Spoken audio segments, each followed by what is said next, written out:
Oi, eu sou Erin Pamplona, bem-vindo ao meu canal. Eu vou trazer para vocês toda a teia que envolve o Banco Master, o Estado brasileiro e igrejas.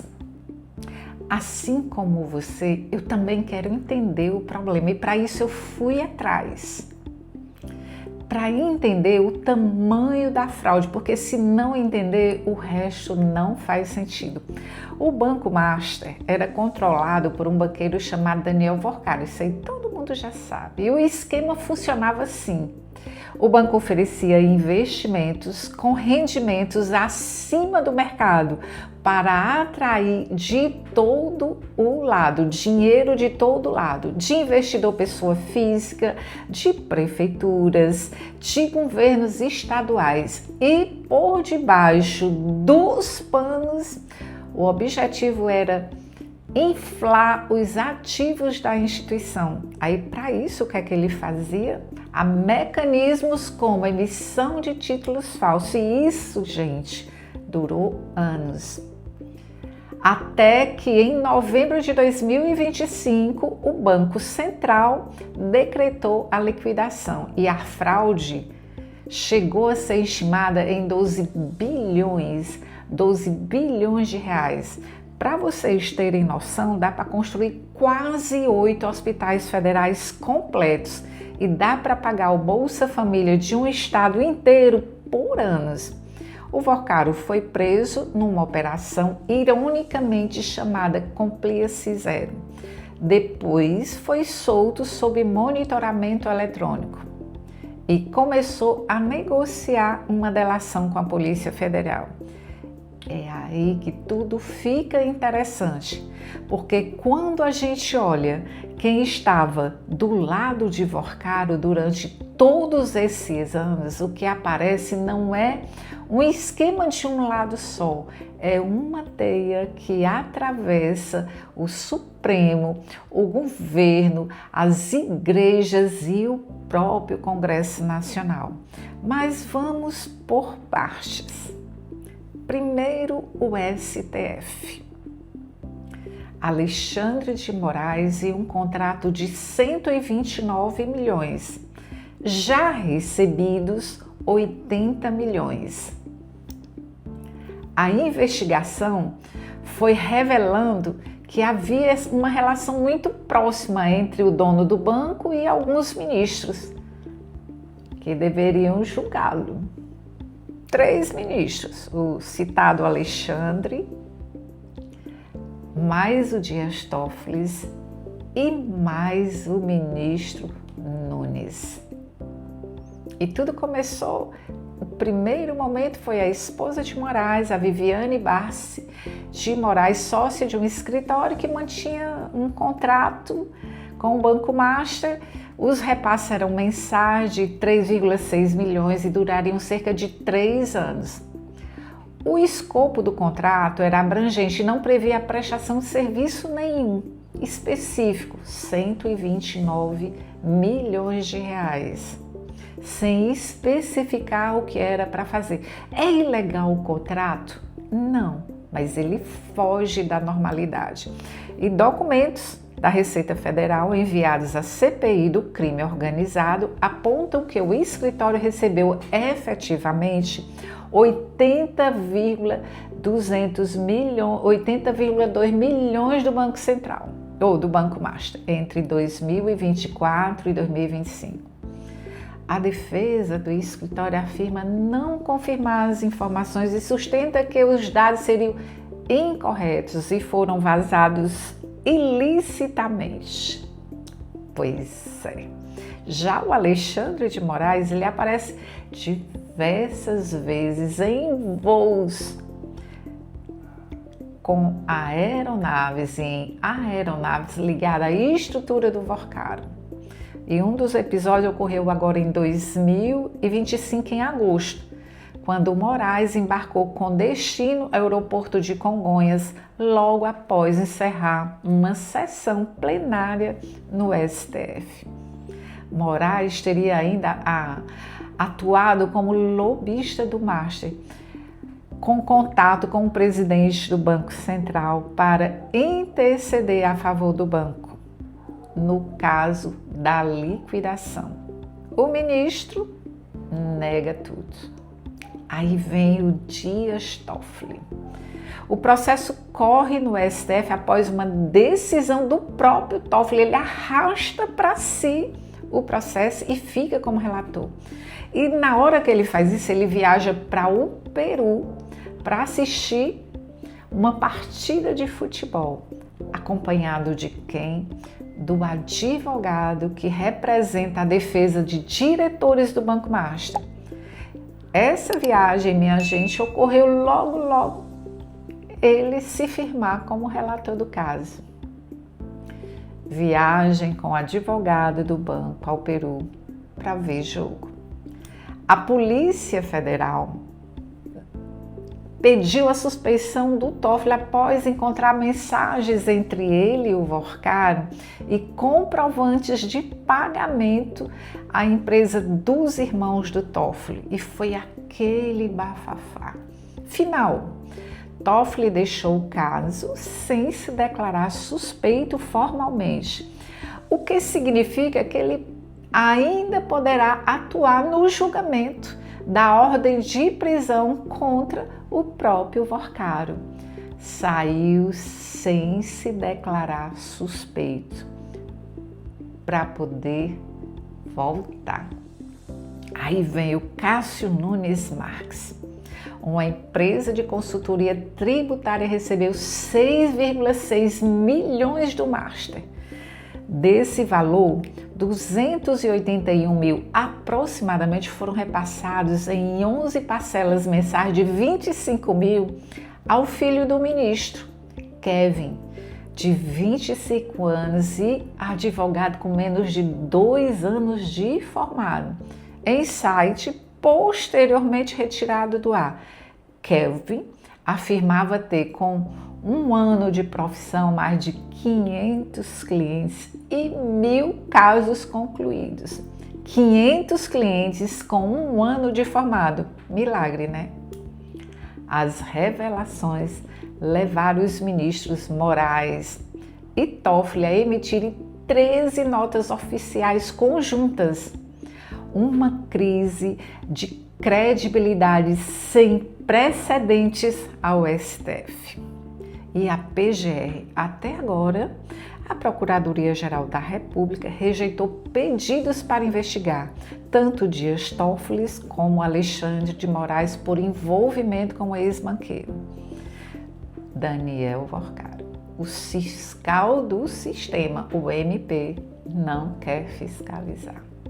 Aí vamos à história da Igreja Alagoinha. Vamos lá para Belo Horizonte, para dentro da igreja, e para uma história que mistura religião com dinheiro de um jeito que vai deixar até os mais céticos desconfortáveis. A relação entre o André Valadão e Daniel Vorcaro atravessa décadas. O vínculo começou ainda na geração anterior. Foi o avô do Daniel quem levou o pai do banqueiro, Henrique, para a Igreja Batista da Lagoinha.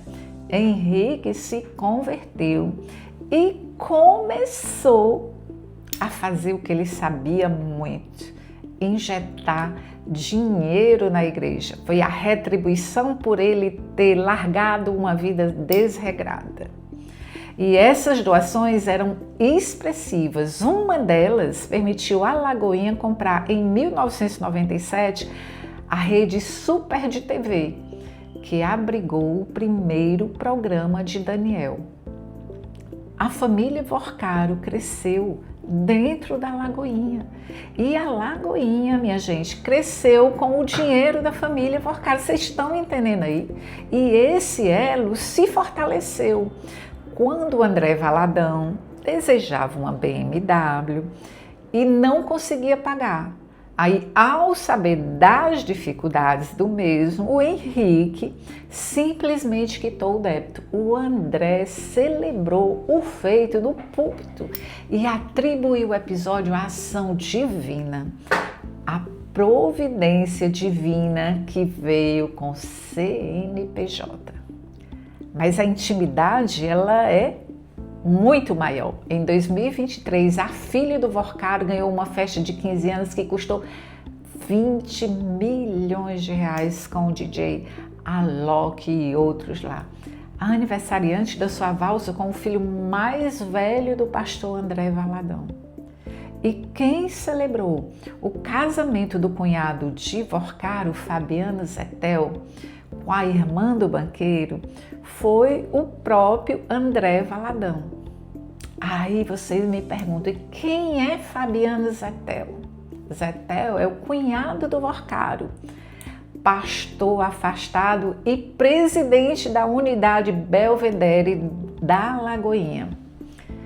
Ele recebeu 485 milhões de uma empresa suspeita de ser canal de pagamentos para milícia privada e agentes públicos e transferiu 40,9 milhões para a Igreja Batista da Lagoinha Belvedere, com repasses mensais chegando a 8 milhões entre outubro de 2024 e janeiro de 2025. É dinheiro demais, gente. Agora, esse Zetel foi preso após investigações da CPMI do INSS. A congressão fez o quê? Encerrou as atividades e apagou perfis nas redes sociais. A unidade abriu, o dinheiro entrou, a investigação chegou, a unidade fechou, as redes sumiram. A fintech do próprio André Valadão, o Clava Forte Bank, entrou na mira da CPMI do INSS. O site logo saiu do ar. O Banco Central confirmou que a instituição nunca teve condição de autorizada a funcionar. Aí o Valadão, como eu já disse em vídeos anteriores, veio a público, pediu perdão aos fiéis por ter confiado em pessoas erradas e negou envolvimento. Mas as famílias casavam entre si, os filhos dançavam valsa juntos e o dinheiro, minha gente, o dinheiro circulava. Aí, no meio disso tudo, o governo Lula tentou sair, mas já está dentro. Agora o governo federal. A narrativa do PT é que o caso Macha é um problema da oposição e do STF. E há uma verdade nisso, a maioria dos governadores citados nas investigações é de direita. Mas há alguns detalhes inconvenientes que o governo prefere não mencionar. Guido Mantega, ex-ministro da Fazenda do governo Dilma, estava na folha de pagamento do banco com um salário de R$1 milhão.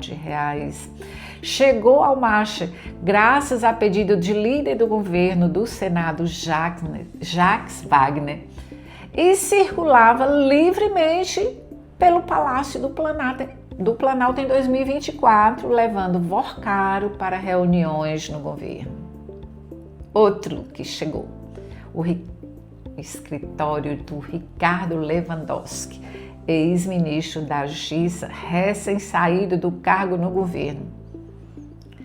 Recebeu 6 milhões em consultoria ao banco. Mas não para por aí não. Aí tem uma empresa de tecnologia da qual o Vorcaro é acionista por meio de fundo de investimento, firmou contrato que somam 303 milhões com o Ministério da Saúde em 2025 para fornecimento de insulinas ao SUS.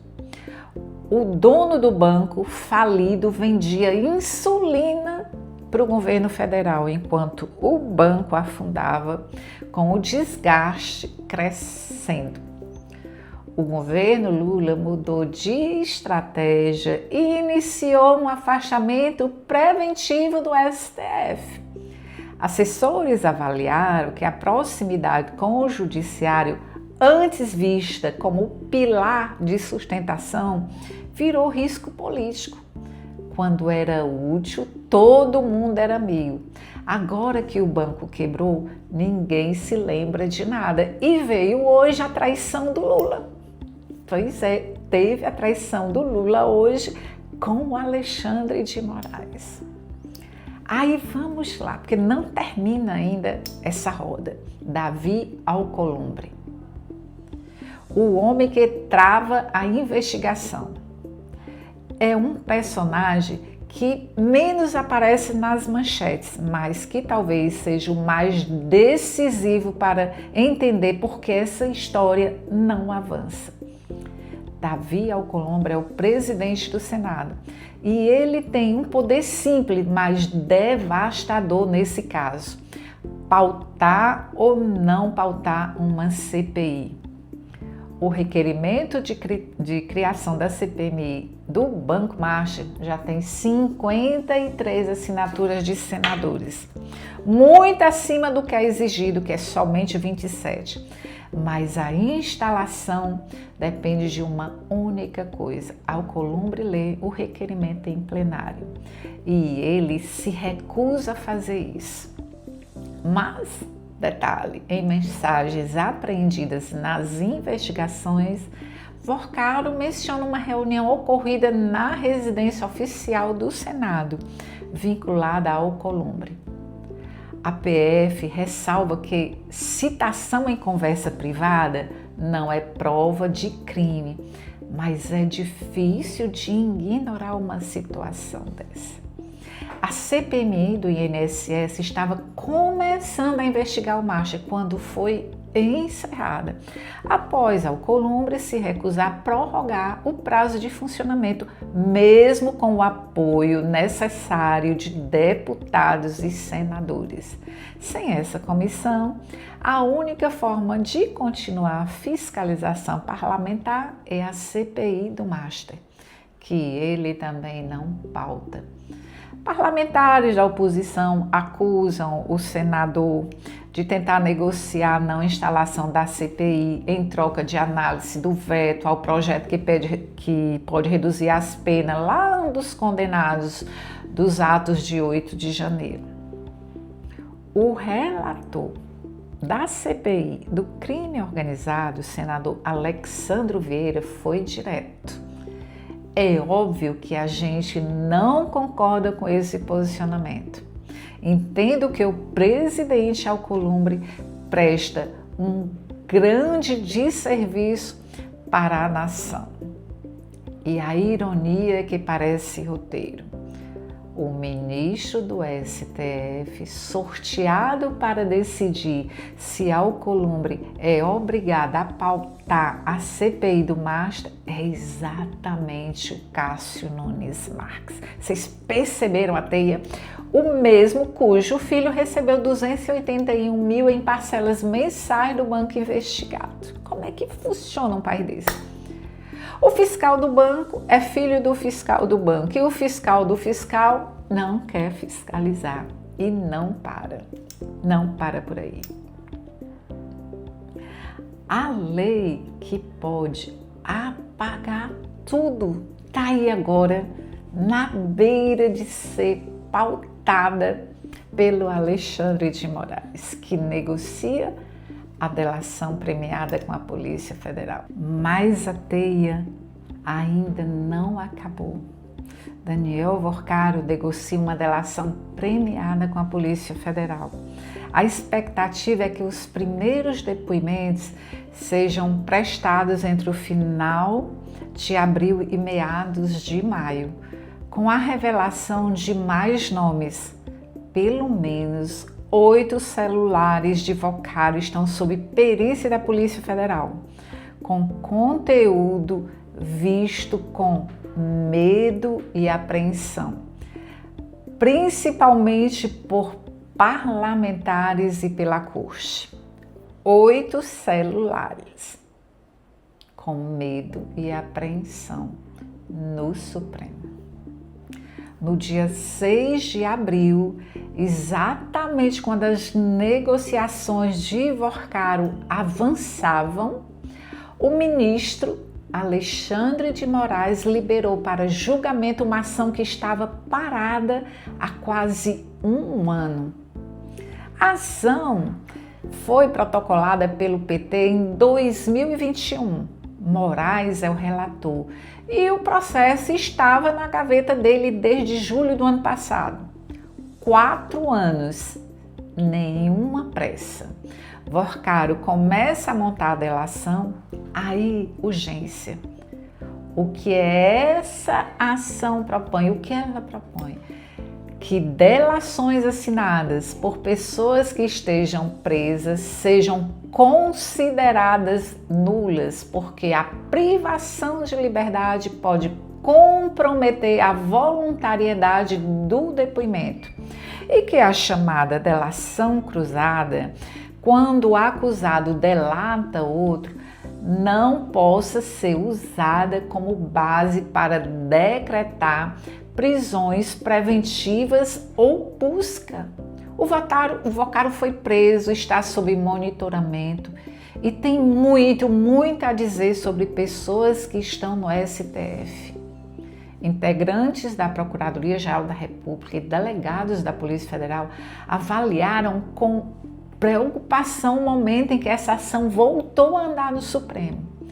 Caso o plenário adote uma interpretação mais restritiva, o uso da delação premiada poderá passar a exigir critérios mais rigorosos, o que pode impactar diretamente as investigações do caso Master, traduzindo sem o juridiquês.